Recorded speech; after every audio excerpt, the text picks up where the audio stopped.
Yo, what's up mga Kadoy TV Sports? Well, ang ating pag-uusapan nandiyan na. Okay, ang bilis ng balik natin, ano? Kasi nga, may nabasa po tayo. Ayan, ito po ang ating referensya. Pagkukomentuhan po natin. Ito po yung balita na ano, sa mga hindi pa po nakakabasa, basahin nyo dyan, no? Magko-comment lang ako.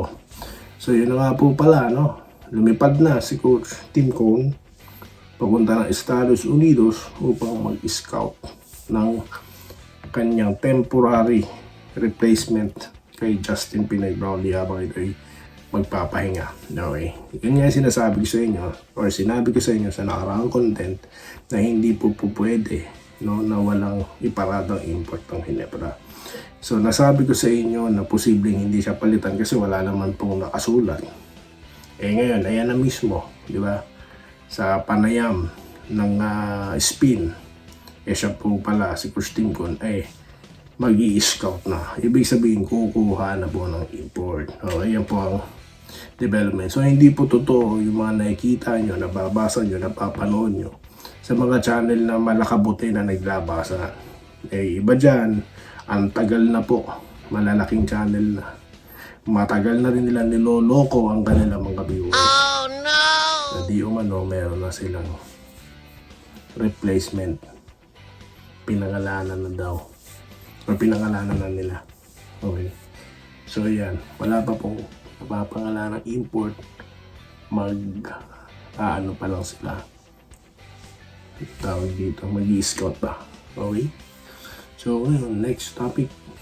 Sa mga gusto pong mawala si Coach Tim Cone sa Gilas, iyak-iyak muna kayo ngayon. Hindi po mangyayari. Okay. Kasi nga, siya po ang itinalaga. At siya pa rin po ang pinaninindigan na magiging coach sa mga susunod pang window. At upang ipagtanggol din ang ating Asian Games, no, gold medal. Okay. So, tayo pa rin po ang hari sa Asia. Yung mga nagsasabing na pag-iwanan na tayo, sorry.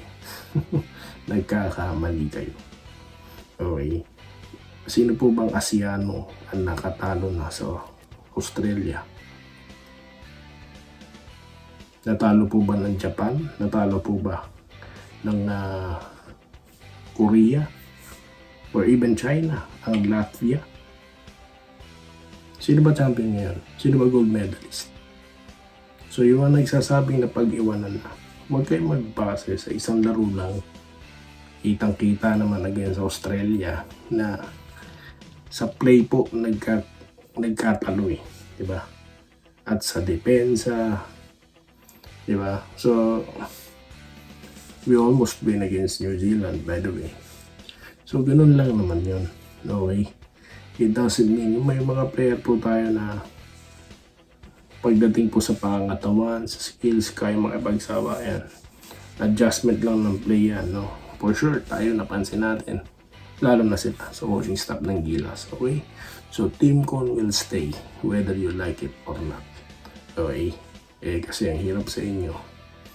Ang bilis yung makalimot kung paano binuo Gilas Pilipinas under ng SMC ngayon. Di ba? Kung matatandaan nyo, meron binalander natin si Jordan Clarkson under Coach Chat Reyes. Grabe po ang ginawa kay Chat Reyes. Diba? Ngayon, gusto nyong gawin kay Tim Cone, wala kayong kasiyahan. I don't think mga fan ito ng basketball. Lahat na nga halos naging coach dyan. Tita Baldwin, diba? Si Rajko Toroman, diba? Raiko Toroman.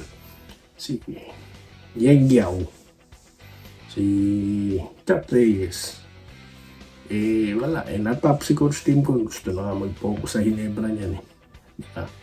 Tawag ng tungkulin sa mga hindi nakakaalam, sa mas magaling pa sa winningest coach ng PBA.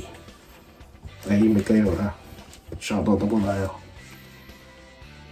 Okay, may mga dito yung iba wala namang kwenta. Julian Nipas, daming import dyan, bakit hindi sila kumuha? Kukuha na po. Relax, no? Lumipad na po sa sandali po. Sa mga hindi pa po followers and subscribers, ito lamang po ang channel na bumabangga nagko-correct sa mga mali-maling impormasyon ng fake news vloggers. Kaya follow and subscribe na. Sa mga existing followers and subscribers natin, palike na lang po. Okay? Alright. So, Erwin Reyes, di naman po senti ako naniniwala. Hanggat wala po ako nababasa, wala po sa legit sources, doon ako talaga nakabatay. No? Kasi kung maniniwala ako sa mga followers and subscribers natin, di ba may source na ako. No? Kapag po yan nabanggit na anunsyo na mismo, dun, kasi tayo rito, hindi naman tayo nagbabalita eh. Ulit-ulitin ko yan. Pinagkokomentuhan po natin ang balita. Kaya lagi tayo pinapangalanan natin saan natin kinuha ang impormasyon. Diba? Dahil gusto ko basahin nyo doon. Puntahan nyo doon. Okay? Ganun kasimple. Okay, alright?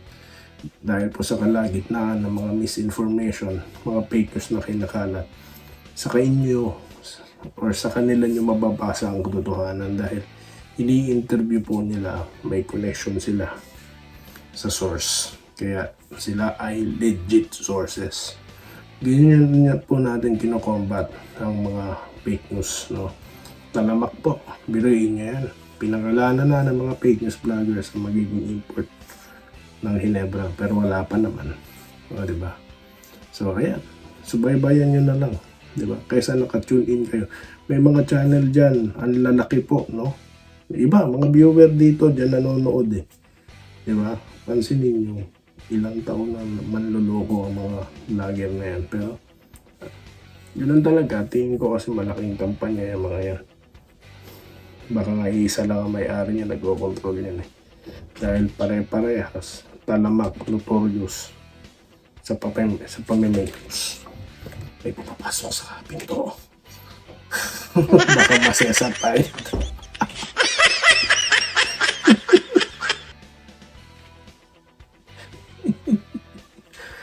Okay. Hindi ko kakato. Yung mga naka-tune in pa rin hanggang ngayon na sabi ko sa inyo, tapusin niyo yung content. Dahil hanggang katapusan eh, full the entertainment, informative. So yun na lang po muna mga boss. Mabuhay po kayo. Stay safe mga boss. Sir Christian Aran, sa mga members natin, salamat po. Sa mga hindi bumibitaw, salamat sa inyo lahat. Buhay po kayo. Salamat po sa panonood. Subscribe na para sa mga susunod na basketball at boxing videos.